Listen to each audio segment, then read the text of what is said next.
Well, I was originally only supposed to be taking a, um, 10-minute break from doing these videos.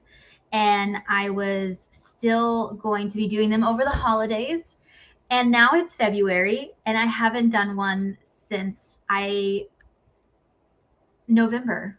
And I am so sorry. Um, all the time I use the excuse of I haven't put on makeup. I look awful today. January was a crazy month with the LA fires and everything of that nature. So I literally was like, I'm just going to hop on and I'm just going to do this because I have been wanting to talk. This is kind of a two-parter of the river cruise that I went on in November for Thanksgiving. So this episode is going to be a comparison of Amawaterways and Viking on the Danube. So I have actually done both. Um, the same direction, like 2 or 3 different locations, I will say that. And then my next one next week or the week after, I make no promises, will be on traveling solo and what experience that was like as a river cruise person. So basically, what I'm going to say is I was doing both of these cruises in November, about 2 years apart. So it's a similar experience. And I wanted to do this comparison to make sure that you could understand what was the right fit for you. And I will have my personal opinion, but I want to make sure that it's known crystal clear before we start. Both experiences are great. You go on a Viking River cruise, you go on an Amawaterways cruise, you go on Scenic, Emerald, Uniworld, Riverside. There are so many river cruise companies that you guys might not know about that are amazing. So I just want to start out by saying that. All right, so let's talk about the ship and the onboard experience. So all the ships on the rivers are the same size because they have to be to get through the locks. I'm going to use the generic size, which is what's going to be used for the Danube and the Rhine. Like, for example, the Seine, which goes through Paris, is smaller because of what's required for that river. And same with Portugal. And you'll kind of see that in different areas. So I'm not going to, those are not part of this example, but just know that this is kind of like that summarization, right? But for the most part, they're all the same size. They might be built a little differently. They might have all these other things, but we're going to be comparing like apples to apples in terms of that. And with that, Viking will have 190 people on board. I will say that they have heated bathroom floors, which is amazing. I literally, my friend and I had those turned up to like the hottest it would go. And it was so fun to have them on our little beatsies at the end of the day. Because, yeah. Another thing that I kind of wanted to point out, and this is one of those small things where it reminds me of when I picked my college. I did one of my pros and cons was one served Pepsi and one served Coke. And that was one of my deciding factors. Let's not go there. But Viking actually did sodas out of glass bottles versus to do drinks. And then the dining spaces. So there's one less dining spot on the Viking than there was on Amawaterways.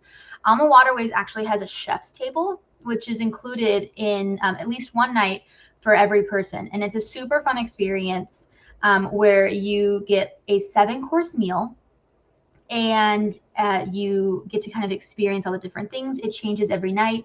You watch the chef make the meal. He serves it. It's a lot of fun. And it's a smaller lounge. So because of the fact that you have more rooms, you are kind of missing out on some of those things. And then when you go to Amawaterways is a smaller passenger count. It's on average 150 to 160 people on board, unless you're doing their Ama Magna, which is actually going to be the size of 2 river cruises. So it's got a big butt. It's the size of 2 river cruises. but that one is actually limited to where it can go because it can't get through certain canals. The room sizes are a little bigger, to be truthfully honest. If you look online and you do the square footage, the rooms are bigger. So you get a little bit of extra square footage, and 20 square feet can make the difference in a trip. They do have a couple of more diverse amenities. So as we talked about, you have the chef's table. And then, so Viking doesn't have any of the extra things on board. So if you go up to the top deck, it is just a walking track. It has some seats and everything of that nature, but it doesn't have anything extra on it. Whereas Amawaterways has a heated pool as well as the walking track. It looked like I was in the winter, but it had seats in the pool and a bar. So I was just imagining my mom having a drink as we were sailing through the Rhine Gorge. And it just sounded like the perfect sort of experience. On my trip, everyone thought I was crazy for going into the water, but it was heated. So I thought I was perfectly fine. And then on top of that, there were more snacks and meals, which sounds weird. So when I was on my Viking trip, one of the things I noticed was that there just wasn't a lot of snack options. So you had breakfast, lunch, and dinner, and the only thing they offered in between then was, just a small cookie selection. And if you woke up too early, or if you wanted to stay up too late, they didn't have anything for you. On Amawaterways, they have a breakfast buffet that opens at 6 a.m. And I went to it because I was up for one silly reason. And I was surprised at how much food they had there. They had a full, they had eggs, bacon, sausage. They had more than I was expecting to for the quick snacks that it was supposed to be. And then every night they have a late night where after they do all their activities for the day, it's at like 10:30, 11 p.m. They do a specialized snack based on the region. So they had kebabs, they had other things, schnitzel. I did not go. I was asleep. But I know a lot of people who went and thought it was amazing. So those are some of those things that are just those high level ones that I noticed in terms of the ship and what you're getting. Another thing with Amawaterways is they have a gym, and they have a massage and hair salon on board. And as my mom wants me to point out, they do have a tiny gift shop that she spent $200 on from across the pond. We did FaceTime each other, and it was a Christmas present, but that's besides the point. And so those are just some of those things that because they don't have as many people on board, they have a little of those extra things. I will say that I was surprised on how well the massages were priced. It was 70 euros, but 75-ish US dollars, just with how the conversion is for an hour. I was shocked. I only did it on the last day. I could have done it every day because I thought it was an amazing price for what you're getting. So if we transition to like the food and the drink on board, so one of the things that comes up is, what's included and what's not. So on Viking and Amawaterways, what is included is wine and beer at lunch and dinner. And then Amawaterways also does happy hour.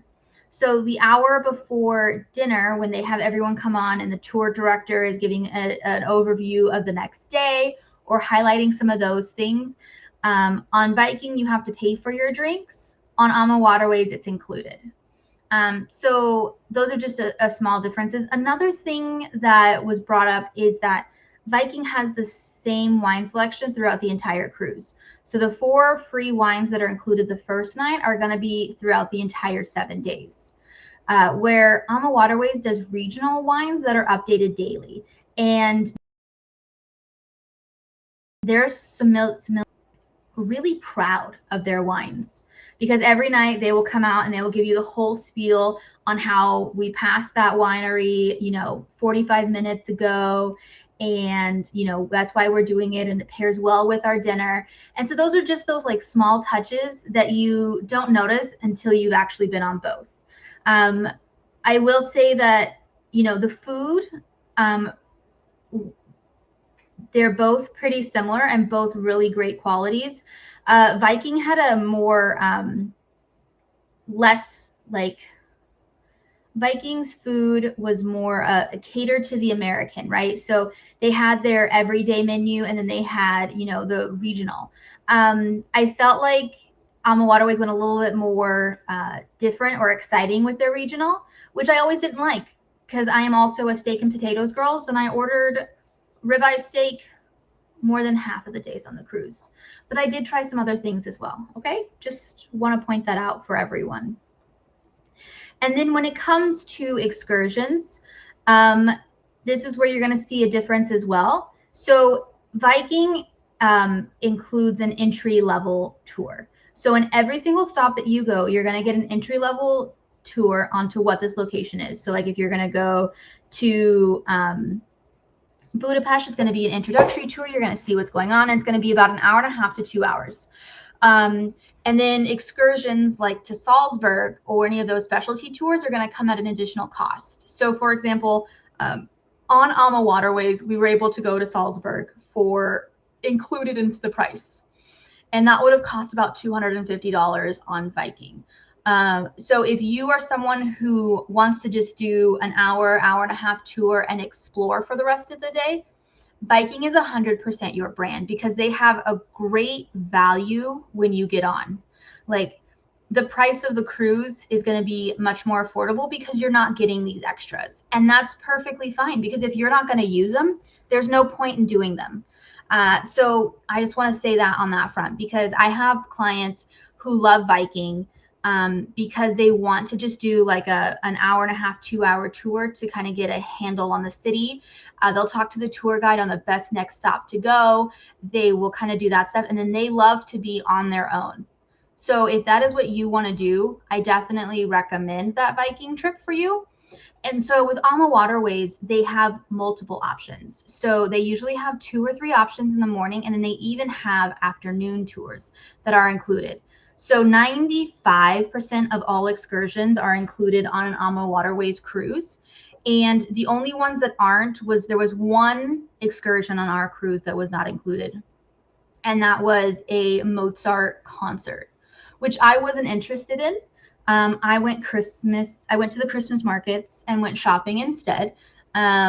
So you have the option to do or not do that. But we were able to do fun ones. Like even if we did the introduction to a city, which is they still do those, they'll have a little bit of a difference. Like ours was like, you know, the taste of Bavaria. So we went to, as well as doing a tour of the city, we went to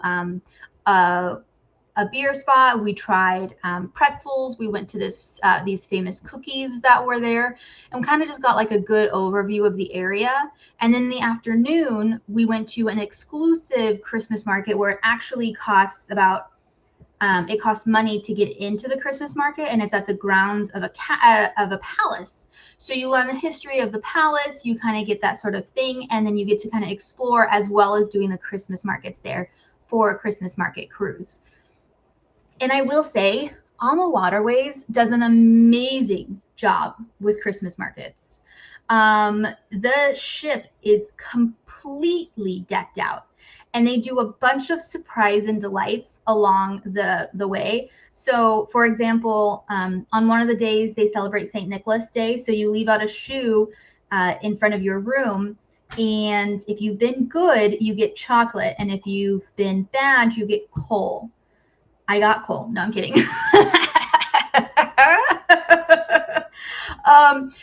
But also the entire ship is decked out. They have a huge like wreath on every single room, and they play all different kinds of things. We decorated the Christmas trees on the first night. The staff's saying Christmas carols, and Santa even showed up and gave out presents. I have photos of me sitting on Santa's lap. Of course I do. But that's just specifically for the Christmas market, so don't get yourself too excited. So they just have those immersive like cultural activities as well. So, you know, just want to throw that out there. But Viking and Amawaterways will also have people come on board, because when we were on our Viking ship, they had a lovely musician come on board and kind of do that sort of thing. Same with Amawaterways, they had a Hungarian dance troupe that came on board and did a whole little presentation. So you definitely just want to know kind of what you're looking for. But, you know, as we're talking about these little extras, it is not free and it does cost extra. So when you're looking at that, just be understanding of that when you're looking at the budget. So in terms of, sort of that personalized service, both lines are going to do amazing in that aspect. They are both wanting to give you the best service when you get on board. But when it comes to the pre-service, Viking has a very strict policy for payment. So they have a decent like $25 down, but your final payment will be due probably within 90 days of your first payment, if not sooner, depending on when the cruise starts. So be prepared for that when you see it, because they don't allow for like, so I have clients who booked a trip for 2026 and they have already paid the full amount to Viking. So that is where I'm talking about, where it could be a year out and you have already completely paid for your river cruise. Some of you, you're thinking that is perfect. I don't have to think about it anymore. It's in my budget. So by the time I go, it's free. I get you and I love you. But so with Amawaterways, you have up until 90 days before the sailing to make payments. So if something like making payments is important to you, I would also recommend Amawaterways. There are a bunch of other lines, and I will be going on them this year. I'm going on Riverside, and I'm going on the Rhone, which is in France. We are taking a group, and we're going to be doing the Rhone River, and then we're going to be doing 3 days in Paris afterwards, and I am so excited. It's going to be an amazing adventure. So, and then I'm also doing Uniworld, and we're going to be doing Egypt. I just booked the flights for that, so I should remember.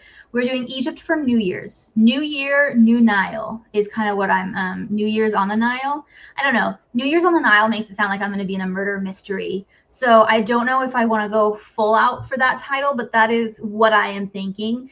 And Uniworld is also an amazing brand, and they are known for doing like boutique hotel on a cruise ship.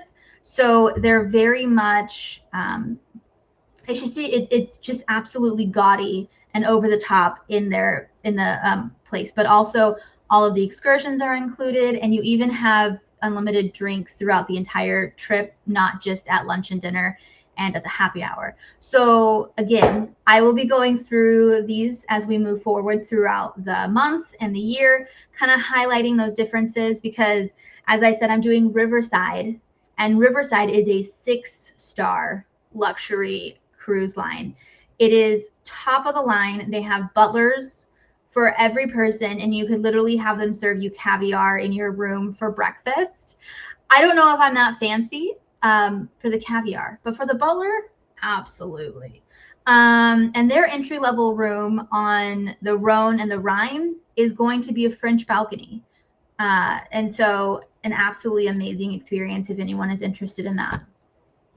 Just an overall comparison as I kind of wrap this up is Viking is going to be for someone who really wants an introduction into river cruising. They want to be able to have the freedom to explore without knowing that they're not going to get something they paid for. It is a great experience, and you will have an amazing time. You do have to be aware of the payment structure. So you do have that early payment date unless there is a special promotion that's going on, which it's so random and rare that I don't know when it is. They do have deals that go on throughout the year if you're willing to do more of a last minute travel. And that can include free air, a free drinks program, and things of that nature. So if you are willing to be flexible or book last minute, it's definitely going to be an amazing value. And then Amawaterways it stands out for its inclusivity.